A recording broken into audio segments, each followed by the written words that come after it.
Hey guys, welcome back to my channel, or welcome if you're new. I kind of just started doing this project, wasn't even planning on recording it first off. I wasn't even planning on doing it. I was just kind of walking around, I had a little bit of extra time. Let me explain what's going on here. So my UTV has a receiver on it, right? Which I have like a hitch on with like a ball that I use to tow a trailer around or something around the yard or pick up sticks, whatever. And this is what was on it, right? Or this is what stays on it. I have like aerators and like a cultipacker and little yard trailers and stuff like that to tow around as well. And I usually use my lawnmower for that, but it would be kind of cool to be able to use my UTV for that as well. Cause you know, like going off in the woods and all that type of stuff, I don't want to take my lawnmower in the woods. It's not generally a good idea for something like that. So what I was wanting to do is make a hitch or something that goes on this that I could you know, connect those things with, and then I wouldn't have to go buy something, or I wouldn't have to take this off and slide something else into it and all that. Right now, this is kind of what I was. This is like some rigged up stuff. Okay, this is something that you hook a D-ring to, and this is something that is like an extender for a 3-point hitch for a tractor. I don't like using those things. I like keeping these separate because I actually use these sometimes. One, not really, because I got these bolts in it right now, but I want to be able to use them, if you get what I'm saying.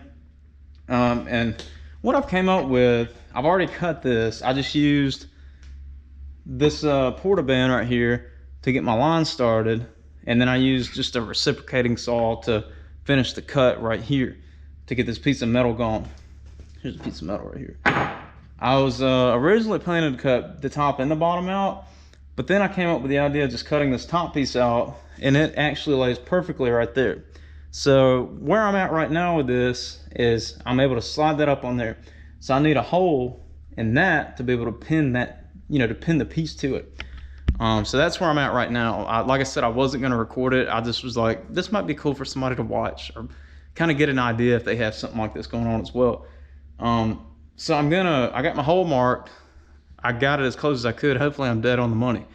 I'm going to drill my hole, and then I'm just kind of explaining what the plan is. It might change. I don't know. It shouldn't change, but because it's kind of simple. But gonna get my hole drilled in that, right? Slide that up there. Run. I'm gonna take this bolt off because this bolt fits in there just fine, or it should anyway. I'm gonna bolt this to it, and then I'm actually gonna drill and tap this and run a bolt up through the bottom of this to hold it on.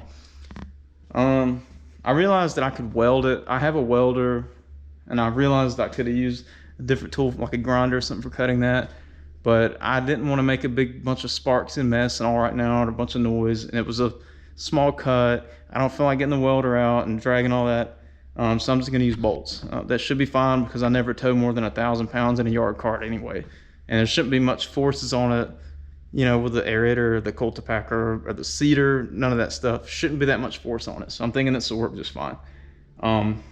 So let's get to drilling and mounting. Hopefully this is informative to you guys or something interesting to watch. I didn't think it would be, but then I was like, maybe so. So let's go.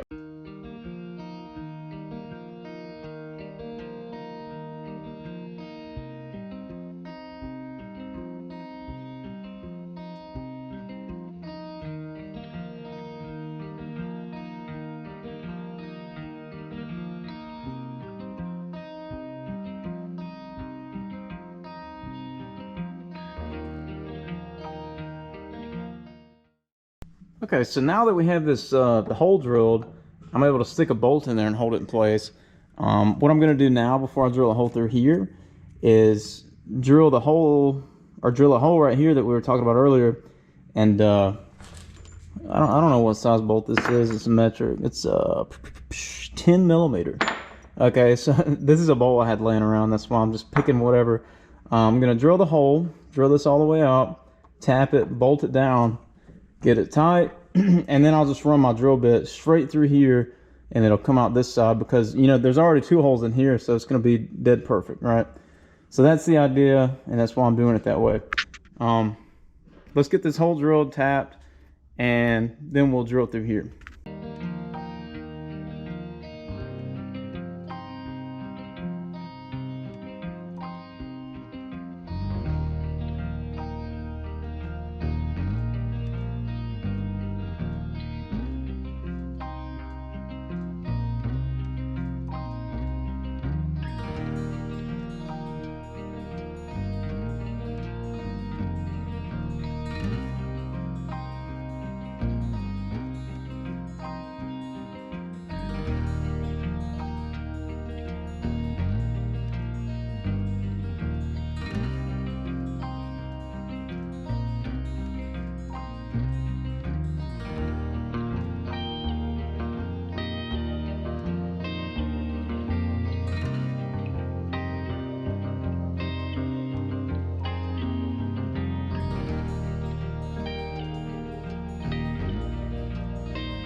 I'm really happy with that. Let's turn this thing on its side, get our hole drilled from there all the way through so we can get it pinned, and then we'll deal with the other end of this to be able to connect the trailer.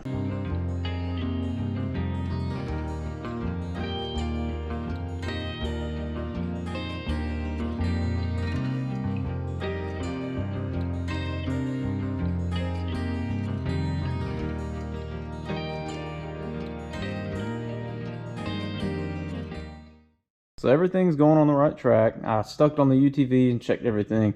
And luckily, I had this piece of steel laying around that already had holes in it that I took off of something else, I guess, that I made.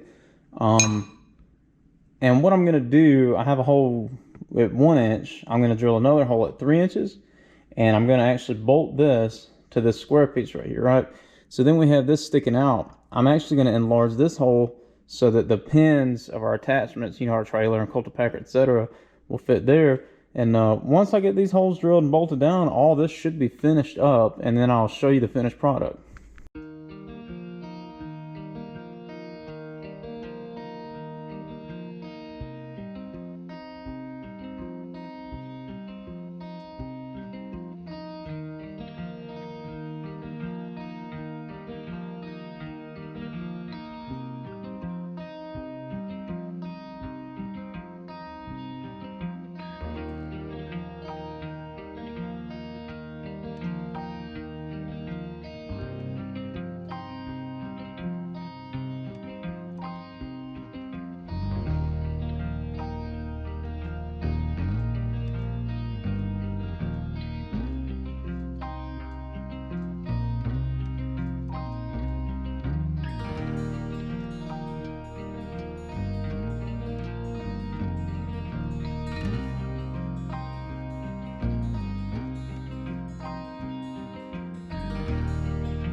Here's the finished product right here.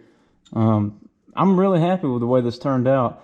Let me explain another reason why I didn't weld this is because if something ever bends or whatever, I don't foresee this bending. This is 3/8 flat stock here.